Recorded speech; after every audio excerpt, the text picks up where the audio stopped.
Hello everyone, this is Breanna Rutter, author of one of my most popular books, The Natural Hair Bible, and founder of howtoblackhair.breannarutter. For these videos, I love to answer the questions that you all send me via email. So if any of you have any questions you would like for me to answer, be sure to check out the description box below for additional information. This video is because of an email that I received from TJ. TJ emailed me saying that she's getting ready for a triathlon, so she's been training like crazy, and the issue is that she doesn't know what to do with her hair or what kind of styles to wear because she also has to swim, so she's constantly getting tangles and knots when trying to care for her hair. And then, like she said, on top of that, she still has to work, she still has kids to take care of, and she has to keep up with her home, so she just needs some help pretty much to make her hair one of her problems that she doesn't have to deal with. So I have some tips for you. And the first thing that I'm going to say is that at least once a week, you have to clarify your hair and you have to deep condition your hair and you have to seal in your moisture.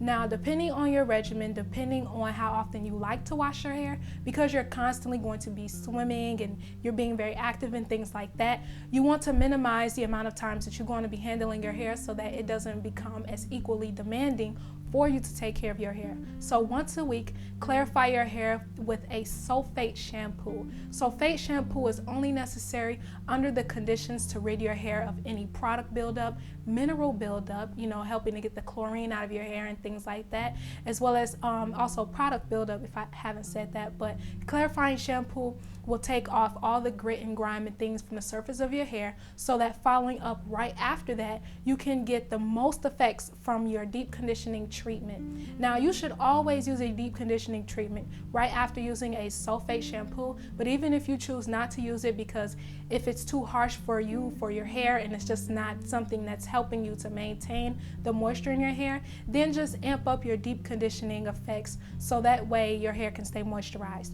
After that, seal with a heavy butter or oil of choice because you got to do this before I suggest my next tip.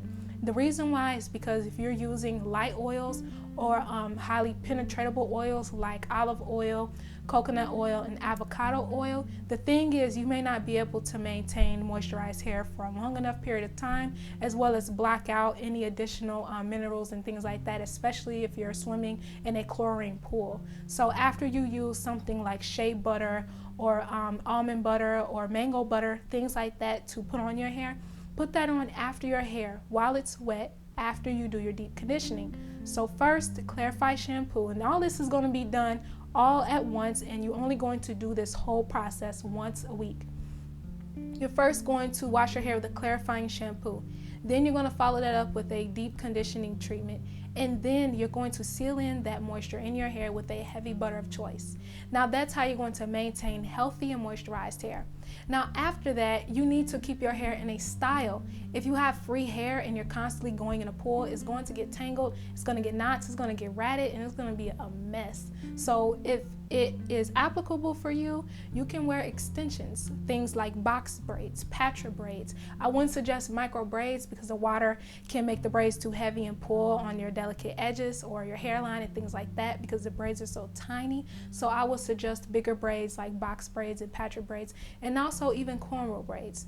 Now, if you don't want to wear weave, you can still do cornrow braids and individual braids with your own real hair as well. Just keep it wound up with a braid or a twist so that way it's not free and constantly getting tangled and matted and things like that when you're swimming and being active as such. So I hope my tips have helped you, and just make sure once a week to do your regimen, prepare your hair for the entire week so you won't have any issues. And good luck with the triathlon. Thanks for your email once again. And I also want to thank you all for watching.